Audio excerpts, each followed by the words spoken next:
तुमचे वडील छत्रपती अभयसिंह राजे हे स्वागत अध्यक्ष होते आणि आज 32 वर्षांनंतर तुम्ही आहात. तर एकंदरीत तुमचा साताराकरांसाठी आणि सगळ्या साताऱ्यासाठी परिवारासाठी खूप छान ही बाब आहे.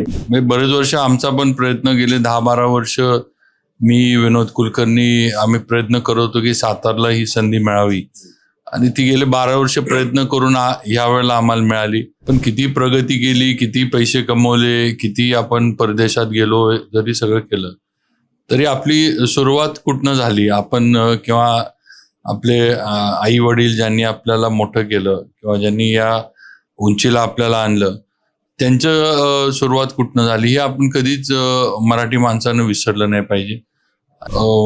मोठे जे राज्याचे आणि देशातले नेते जे महाराष्ट्रातनं गेले हे सगळे मला वाटते बहुतांशी मराठीवर प्रेम करणारे मराठी भाषिक आणि मराठी माणूसच सगळे होते. आता कोण कुठल्या जाती धर्माचा हा वेगळा विषय आहे, पण मराठी माणूस म्हणले की सगळे त्याच्यात आले.